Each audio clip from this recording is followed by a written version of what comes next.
No wonder itong si Alan Peter Cayetano ay parang tanggap na niya na makukulong talaga siya. Pero piniprame pa niya ito as a political issue na under persecution daw sila dahil sila lang daw nagsasalita laban sa katiwalian ng Marcos administration, and this is the cross that he has to carry. Ipapako daw siya sa krus dahil sa ginagawa niya sa taong bayan. Sabi niya na it's a matter of time na lang, isa na ako sa makukulong. Kagaya sa ginawa nila kay Jinggoy Estrada, kay Rodante Marcoleta at Mike Defensor. Pero in response to that, nag-post sa Twitter o sa X itong si Senator Ping Lacson yung mga pictures na yung pinag-uusapan natin na mga pictures ng mga proyekto na dadalawang proyekto, pero iisa ang picture, sinabmit itong picture sa DPWH at sa National Treasury para makakolekta sila ng bayad sa project, para makakolekta na nila yung pondo, sa pagsabi na tapos na ang project. So isa sa picture na ito, diretso na tayo sa mga picture kasi kahit ako nagulat ako na nakakuha ito nila Ping Lacson. Tingnan nyo ito, first progress billing. Ibig sabihin, sinabihan nila ang gobyerno na tapos na itong project, siguro first quarter, ganun. Ito ang tinapos namin. So bayaran nyo na kami. So ito, parang slope protection ito, or kwan ito, dike, ang lokasyon nito, 21NC6 Taguig City. At meron pa dito meron pa dito coordinates kung saan lugar ito. At ang dito sabi sa completion rate as of March 21, 2025. March 21, 2025. Yan, natapos na daw yung project, natapos na. And then, gumawa ng another collection as of dated June 16, 2025. June, Same picture. Same picture. Imagine mo yan. Same project ito. Nung kinolekta, sinasabihin natin na okay, nakatapos sila ng 50%. Nag-submit sila ng picture no March. And then tinapos yung another 50% June. So nag-submit naman sila ng picture or quarterly ba, ganun. Ang problema, same picture. Same picture. So ibig sabihin na wala talaga silang tinapos or hindi tinapos, pero kumolekta ng kompleto. Siguro sinabi natin na natapos ng 30% or 40%, pero sinabi 100%, kolekta ng kolekta pa rin. Na syempre, dahil hindi tinapos yung project, ay tiba-tiba na sila. Pwede i-consider ito ghost project na. Or pinakitaan ng proyekto.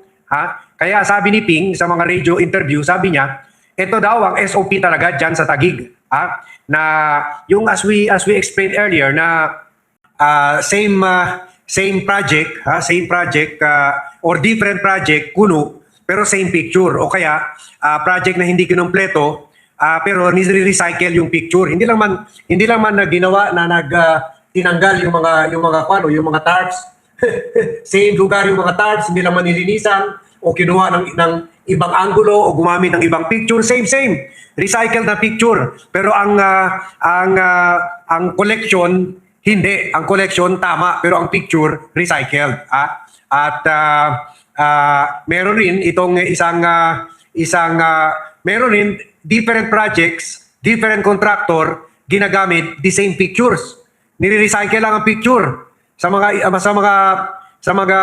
dike project. Tingnan nyo to sa mga ito pinost ito ni Ping Lacson, Project 1 contractor A, ito nasa ombudsman na ito lahat. Project 1 contractor A, okay. Project 1 contractor A, kung titingnan nyo, maraming picture sinabmit, pero isang picture ito, slope protection yan, may tao, di ba? Slope protection, may tao nakatingin dyan sa project, di ba? Nakita nyo, slope protection project. Yan, yan project. Isang project, isang contractor, okay? Contractor A, project A, okay? Kumulekta. Sinubmit yan mga set of pictures na yan, ganyan, no? Set of pictures. And then, nagsubmit rin ng picture para sa Project 2. Project 2, na okay, bayaran nyo na kami, sabi sa DPWH. Tapos na kami yung project. Sa Project 2, nagsubmit naman. Nagsubmit different kinds of pictures. Different kinds of picture. Pero isang picture, the same. Pati sa Project A. Project 1, contractor A, ibig sabihin, ibang project. Number 1 project, ibang contractor A, same picture. Same picture. Sa Project 2, contractor B. So, iba na naman contractor. Pero, iisang picture ginagamit. Dalawang project, iisang picture ang ginagamit. Pareho ang picture. Ito, iikwa natin, palakihin natin. Palakihin natin. Yan. Yung slope protection na bakal, tapos may isang tao nakatingin. So, same picture. Nire-recycle lang yung mga picture. Ibig sabihin, isang project lang ginawa, pero 4 na beses kumulekta sa gobyerno. Tingnan nyo, another project, project number 3. Infra project number 3. Another contractor C. Contractor C, ayan, project 3, contractor C. Ayan, same picture na naman. Same picture, hindi naman gumamit ng ibang picture, hindi naman kumuha sa ibang angulo. Same picture. Ayan, project 3 na yan. Ibig sabihin, kung ito yung classic na humingi ng budget 100 million para sa isang project. Humingi ng or 200 million para sa isang project. And then, nakolekta na yun, natapos na yung project. Humingi ulit ng project para sa ng budget para sa another project, another contractor. Humingi ulit ng 200 million para doon sa ibang project. Pero ang picture nilang project number 1, project number 2, different contractor, yung ibang picture the same, pero iisang picture, pare-pareho. Nire-recycle pati picture. Yan picture na yan, na tao nakatingin. Project number 3 na yan, project number 3. Same picture. Ibig sabihin, ghost project na, yung unang project lang ang totoo. Yung 3 project, sumunod na project na pinunduhan, ghost project na. O tingnan nyo, project number 4. Project number 4. Different project, different contractor, same picture pa rin, ito pa rin. Hindi naman binago ang picture yan. Hindi naman binago ang picture, same pa rin. So nakita ni Ping, apat na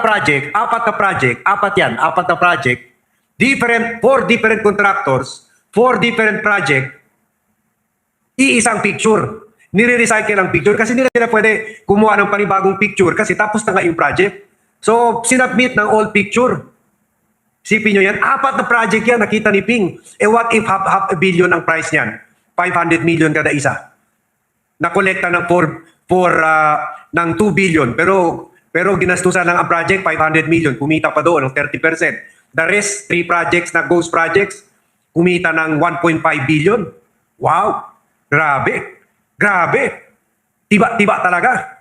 Grabe ginigisa tayo sa sarili nating mantika. Suha na ito si Alan. Kung ganito pa nakalakas ang ebidensya ni Ping Lacson, ano pang hinintay ng gobyerno? Ano pang hinintay ng ombudsman? Kasuhan na. Isipin nyo yan, 4 na project, iisang picture na ginagamit para makakolekta. Kasi kung walang, ito rin, mga corrupt na mga DPWH, corrupt na COA, imbes ini-inspeksyon lang yung project, nagre-rely na lang. Kasi tinatakpan na rin ang mata nila ng pera ng mga bata ni Cayetano. Tinatakpan ng pera, blinded by money. Hindi na ini-inspeksyon ng mga project, nagre-rely lang sa mga picture. Pero syempre, makakuntsaba na nila yun. Kaya kahit the same ang picture, hindi nila nakikita yun. Approve ng approve, release of budget. Kasi may pera rin sila doon. Grabe to. First time, matagal ko na alam ito, matagal na natin dinidiscuss ito. Ngayon lang may nag-publish ng picture dito. Pinablish ni Ping Lacson sa Twitter niya. Patay kang Alan ka. At sa kanya, sa Facebook page niya, pinglacson.com. Patay kang Alan ka. Ito rin. Ito talaga, 2 projects, same picture. Ito talaga, classic talaga. Same project. 2 projects done by contractor A and another done by contractor B. Iisang picture, ni-recycle na picture. So, ibig sabihin, yung isa, tunay na project, yung isa, ghost project. Grabe. My goodness. Huling-huli talaga si Alan dito, kaya pala umiiyak na si Alan sa mga kwan niya, at naghihingi na ng ceasefire. Mamaya may discussion tayo dyan about the ceasefire. So pakinggan natin itong interview ni Ping kay sa DCBB. Pakinggan natin itong interview at in-explain niya sa DCBB, and we thank DCBB for this audio. Sa ngayon, meron kaming 5 case studies. Kasi kami, pag pinagtatrabaho ko yung staff, ihiwa-hiwalay nyo yung bawat pamamaraan ng pandarambong. Kasi may mga variations eh. Hindi naman pare-pareho yung sistema, hindi pare-pareho yung scheme. Iba-iba yan eh. So nakalima kaming case studies. Dokumentado natin ito, hindi ito yung chismis, hindi ito yung sabi-sabi. Meron kaming contract ID. Ito yun, may mga contract ID sa bawat proyekto. Meron kaming mga vouchers. Meron kaming progress billing. Patay. Mga petsa yan. Kompleto. Ang isang sistema... Progress billing, kasi tayo rin, nasa negosyo natin yan, marami tayo nagpapagawa ng mga building, Quezon City, dito sa Rizal, sa Zamboanga. Progress billing, yung tatapusin yung contractor, for example, tinapos niya, for example, dito 5-story, di ba? Dito 4-story. So, tinapos niya yung 1 story, pagkatapos, kolektahan niya yung tinapos niya na 1 story. Ganon, tinapos niya yung 2nd story, kolektahan niya para yun. Siyempre, hindi kami magbibigay ng advance pagkatapos wala para ginawa. So, ganon rin sa gobyerno. So, yung tinatawag natin progress of billing, kahit kami binibigyan kami ng progress of billing, ma'am, ito na tinapos natin.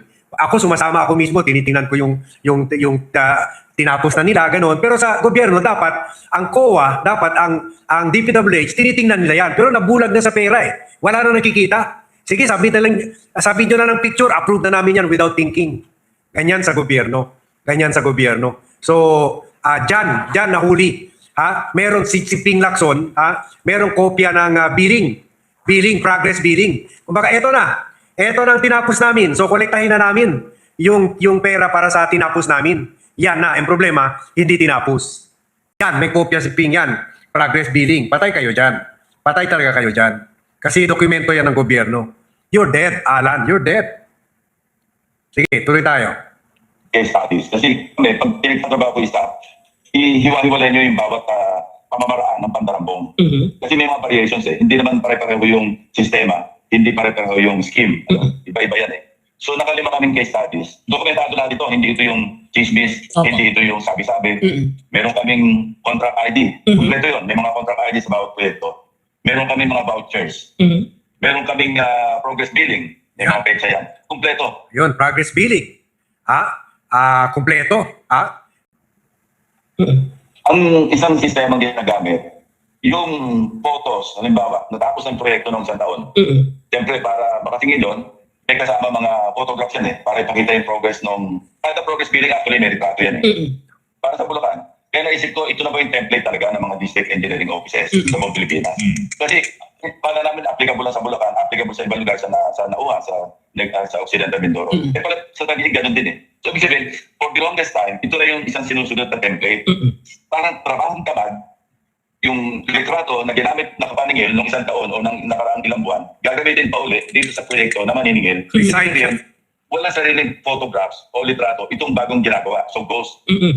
And makakasingil, siyempre, isa-sign off ng mga opisyalis ng DPWH sa district engineering offices na yun. So, yun ang isang pamamaraan kung paano sila nakakataya at nakapagpalusot ng mga ghost projects. Kasi kung hindi ghost project, bakit ka gagamit ng fake na litrato? Kasi madaling, alam mo, nasanay na rin yung mga staff ko at ito talagang pinagpupuyatan nila. It's time na meron akong kami, na kinautos sa kanila. Ito, tingnan. So, ibig sabihin, from 2018, ang lakas-lakas ng loob ni Alan Peter Cayetano gumawa ito dahil alam niya may protection ka siya kay President Duterte. Alam niya, magnanakaw ang presidente. So, magnakaw na rin ako. Tingnan nyo ito, tingnan nyo ito. Kompleto to. Meron mga drone shots, lahat. Anyway, at yung ginagawa doon sa litrato, luma ang papalitan lang peche. Pero yung geotag, kasi yung DPWS, may geotagging sila eh. Okay. Kapag tinunan ng litrato, kasama yung grid coordinates, may geotag, tapos may picture. Maraming pictures ito na ginamit na paulit-ulit. Mapapansin napansin namin, doon sa mga litrato, pati yung anino ng poste pareho eh. Pati yung tao na nandun, yung construction worker, hindi na suot, hindi na nagpalit ng damit. Pero isang taon. Boom! Pati yung ulap, papaguhin ng konti yung halimbawa, may konting shade sa baba, iitim ng konti, dadark ng konti. Pero yung ulap sa ibabaw, nakalimutan. Yung Bubong Photoshop. Yung tao, hindi naman nagbago ng damit, sabi ni Ping. 4 na projects, meron yan picture na ganyan. 4 na project. 4, same picture. 4 na project, 4 na contractor, 4 na pondo. Or 4 na beses pinunduhan.